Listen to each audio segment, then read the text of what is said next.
Olá, bom dia, bom dia, bom dia. Mais um excepcional dia a todos, uma excepcional terça-feira. Vamos nós para mais um vídeo aqui, mais uma analogia, mais um versículo bíblico que a gente pega e traz para o nosso dia a dia. Hoje eu vou falar sobre Mateus capítulo 5, versículo 33. Aqui, como eu já venho mencionando, eu fiz uma série de vídeos falando sobre as bem-aventuranças e logo depois dela eu encontrei um padrão aqui onde Jesus pegou o Velho Testamento não, o Antigo, os 10 mandamentos e foi destrinchando ele. E eu assim, eu tô apaixonado por esse estudo. Tanto que ele cita no 17, capítulo 5 de Mateus, versículo 17. Não pense que eu vim abolir a lei e os profetas. Desculpa. Não pense que vim abolir a lei ou os profetas. Não vim abolir, mas cumprir.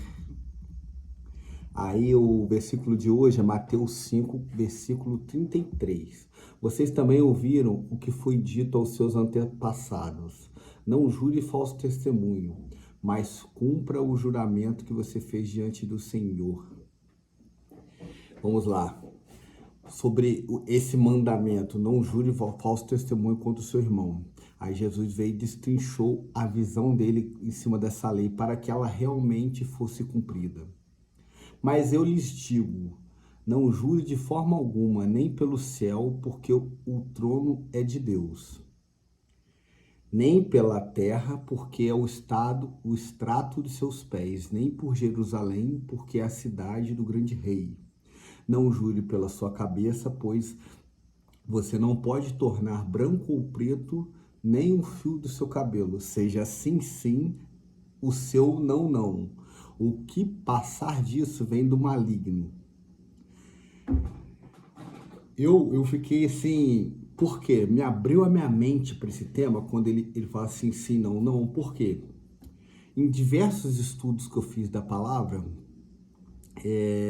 eu cheguei à conclusão através de se aprofundar nesses temas e falar sobre o poder da mentira.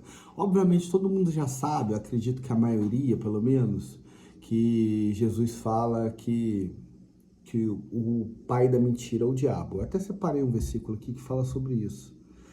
Aqui em João 8, capítulo 8, versículo 44.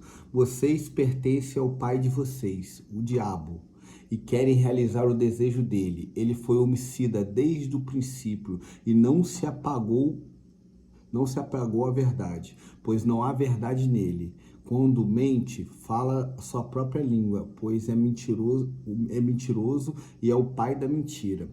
Eu acredito aqui que ele está se expressando para os fariseus, mas eu não só pesquisei para lembrar qual versículo que estava esse, onde Jesus fala que o pai da mentira é o diabo. Quando você exerce a mentira, você está fazendo igual o seu pai, você está sendo filho do diabo. E por que eu trouxe isso? Porque sobre o falso testemunho, claramente Jesus está falando sobre a mentira. E qual as variáveis da mentira?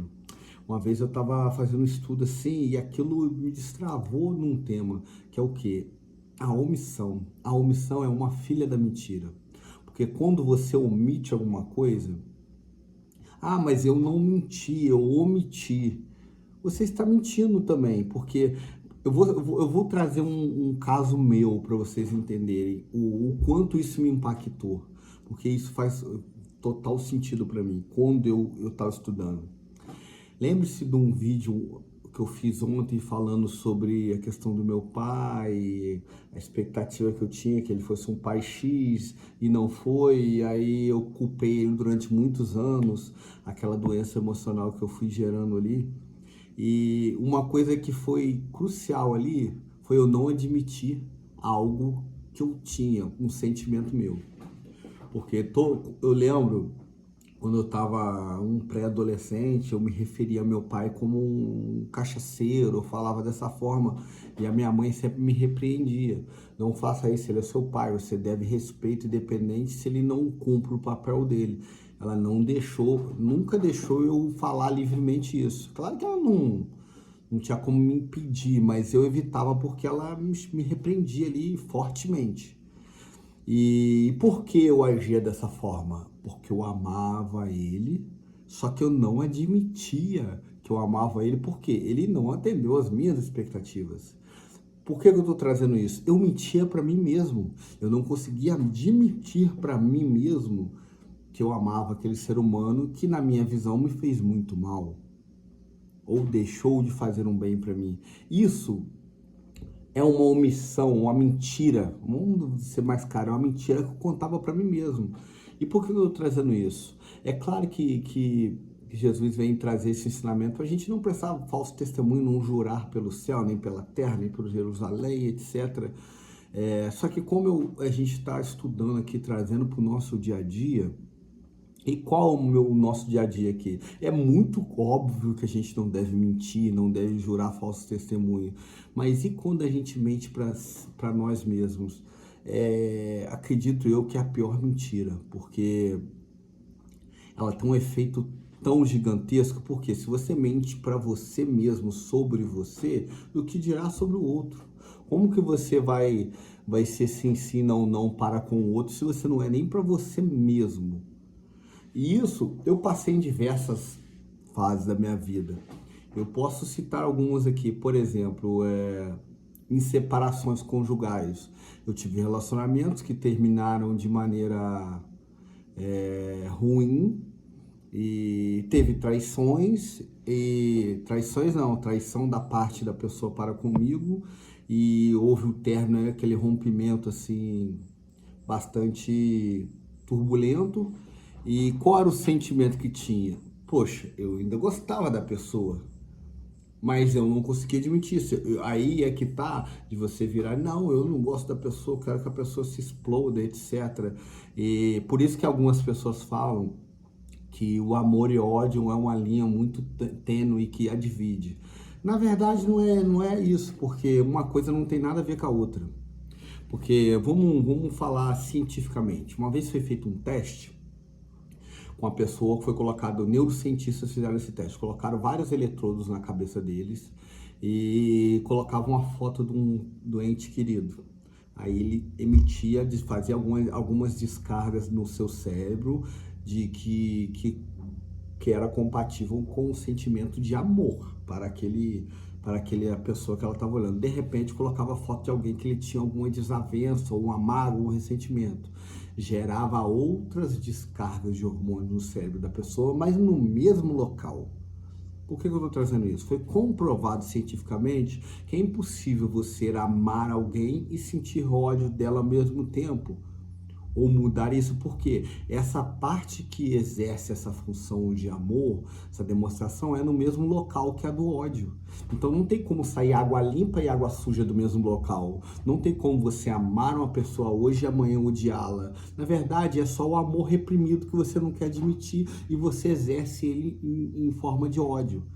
E era isso que eu exercia para o meu pai, era isso que eu exercia naquele momento para a minha ex-parceira conjugal, porque eu não era verdadeiro comigo mesmo, de olhar para dentro de mim e admitir, tá doendo, mas eu continuo gostando daquela pessoa. Isso eu tô falando naquela época, tá? Isso faz muito tempo. E passou e tudo. E era eu não admitir para mim mesmo aquele meu sentimento. E isso acontece demais. Por exemplo, em casos de... Não vou entrar no mérito se ciúme é saudável ou não. Aquela pessoa que tá com ciúme da namorada, alguma coisa.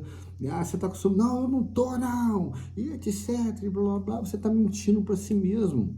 Então, assim, voltando aqui ao versículo bíblico. Pô, se Jesus fala, seja sim, sim, não, não, ele está se referindo ao seu irmão, pô, e é óbvio que isso vai se estender a você, porque você é a base de tudo, tudo começa a partir de você.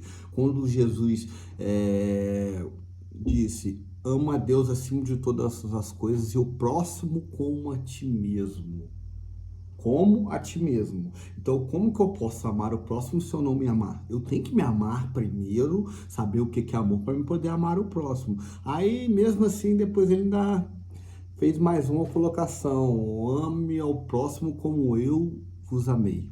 Mas vamos ficar como o próximo como a ti mesmo. Por quê? Por isso que às vezes você olha algumas pessoas, como que aquela pessoa pode amar o próximo se ela não ama a si própria? Ela tá lá, sei lá, no uso de droga ali, se afundada no fundo do poço, etc. Então, ela só não descobriu ainda e já estamos falando de outra fase da vida. Aqui a gente está conversando com pessoas que estão buscando a Deus, melhorar a sua espiritualidade, melhorar, crescer em espiritualidade. Estamos falando de outro estágio de evolução. É óbvio que aquela pessoa que está no uso de droga ali na rua, morando na rua, vendendo tudo, não tem o que comer, ela não tem a capacidade cognitiva de discernir o que é amor, o que não é. Ela está doente, ela precisa de ajuda, ela está em outro estágio de evolução. Eu um dia fui uma pessoa dessa, não morando na rua, mas uma pessoa que atentava contra a própria vida com o uso extremo de uso de droga. É óbvio que eu não conseguia me amar do que dirá amar um próximo. Mas como a gente está falando aqui de pessoas que estão em outro estágio de evolução, nós precisamos amar a nós próprios para poder amar o próximo. E do que dirá ser franco? Ser franco não prestar falso testemunho para o próximo. Se a gente não presta um verdadeiro testemunho para nós mesmos, então vamos começar pela base, que é olhar para dentro de nós. Não estou falando para você sair falando para o outro, é para você mesmo, você olhar para dentro de si. O que eu estou sentindo? Eu estou com raiva porque aquela pessoa me traiu ou não atendeu a minha expectativa, meu pai, mas eu amo ela. E você admitir para si mesmo, o que isso vai me trazer, Wallace? A cura da sua alma. É você se curar. Porque o que é a doença da alma nessa área, nesse nicho? É você não admitir o seu sentimento. Tudo que você reprime, ele cresce. E tudo que você coloca a luz sobre ele se torna luz. Por exemplo, você está na escuridão. Esse é um termo que é muito usado em alguns segmentos, que é a sombra. O bloqueio emocional é uma sombra. A sombra é só a ausência de luz. Então, quanto mais você reprime, eu tenho desejos lá promíscuos, eu reprimo aquilo só vai crescendo dentro de mim. Mas quando eu coloco luz sobre aquilo e admito, olha só, eu tenho essa dificuldade, eu vou procurar ajuda, eu não estou sabendo lidar com isso, você está colocando luz sobre aquilo, logo aquilo se torna luz o que? Ela se dissipa e a realidade vem à tona, que aquilo não faz parte de você. Então, para fechar, que não só a gente deixe de prestar falso testemunho para o nosso próximo, porque a gente deixe de prestar falso testemunho para a gente mesmo, sobre a gente mesmo, para que a gente seja curado e possa amar o próximo como nós mesmos e ser sim, sim, não, não também para o próximo, não só para a gente. Queria desejar um excepcional dia a todos, uma excepcional terça-feira. Lembre-se, hoje o dia vai ser incrível. Até amanhã.